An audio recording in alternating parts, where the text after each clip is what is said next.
Alrighty everyone, well game number 2 in this best of 5 series finds us on New Repugnancy LE. Spawning here in the bottom left hand corner of the map playing with the blue Protoss pieces. He's currently up and wants to keep this series rolling in his favor. His name is Neeb. And his opponent spawning in the top right hand corner of the map playing with the red Zerg pieces. He's currently down, but certainly not out of it just yet. His name is Ragnarok.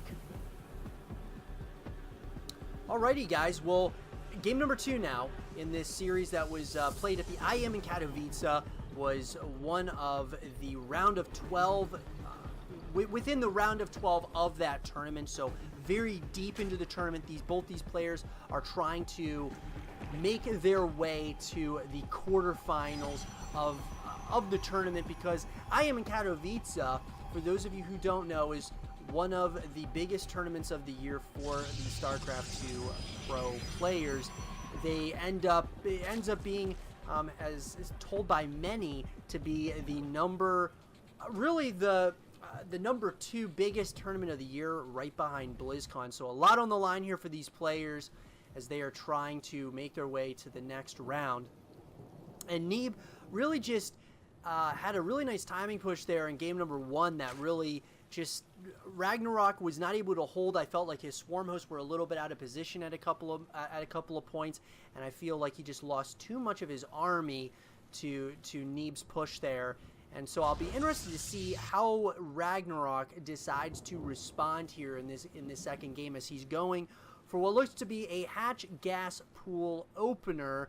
And it looks like on the opposite side we're going to see Neeb going for that gateway into the natural nexus, and of course that cybernetics core follow-up.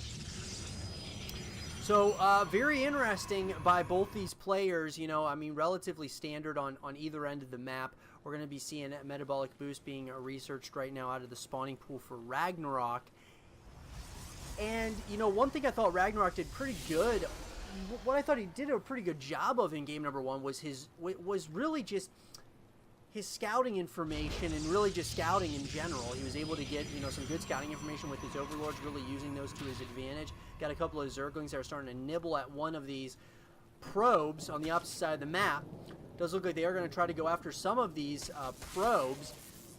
Trying to do a little bit of that good old micro. Looks like an adept is going to be out. Is going to probably be able to shut this down relatively quickly, but nonetheless Ragnarok is able to get some nice scouting information. While on the other side of the map, we're going to see Neeb going for a little bit of a different build here. He is going to go for the Stargate really early in this one. He's got that of course the warp gate researching out of the cybernetics core, and that metabolic boost upgrade is finishing up just now for Ragnarok. Third hatchery is going down right now for Ragnarok at this point in the game as well. We're going to see out of the Stargate an Oracle is going to be coming out. So I like that decision making quite a bit. Neeb's kind of changing it up a little bit. Wants to kind of throw off his opponent. He's, you know, just kind of throwing a couple of different looks, a couple of different builds, and I think that's what you got to do if you want to, you know, win these games, because it's you know, it's one thing to win one game, but it's a whole nother thing to end up having to win 3 games in a best of 5 series, and that's something that can be very difficult against these other pro gamers. Shading in there does cancel it. It does look like these adepts are going to start possibly going after, you know, some of these units down at that third hatchery.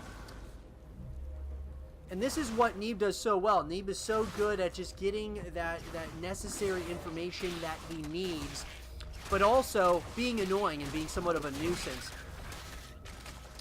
Does look like those adepts are going to be able to shade on out of there. We are going to see the Oracle is down near on Ragnarok's side of the map. He is going to be actually supply blocked right now.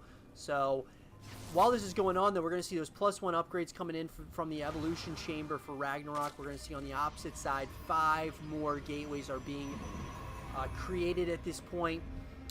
So our robotics facility's finished up. We are going to see, of course, a Phoenix that's now being out onto the playing field from that Stargate.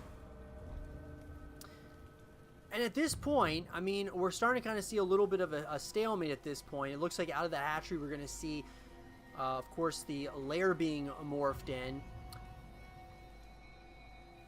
But both players giving each other a little bit of some respect, at least at this point in the game, as we pass that 5-minute mark.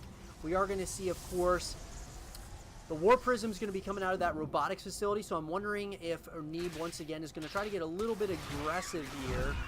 They are able to snipe that probe. That was a nice pickup there for Ragnarok.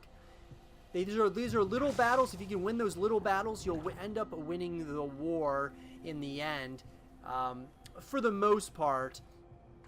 Because those little battles don't seem like much, but they are a massive ordeal in the grand scheme of things. Even just getting a probe before that probe is able to begin that third nexus. But it does look like, once again, Neeb is planning on moving out, and I don't know how this is starting to look a little bit scary for me. There's a lot of Zerglings on the playing field, but a Hydralisk den is being created right now, which is telling me that there's not a whole heck of a lot here to hold off against this army that's moving across the map here.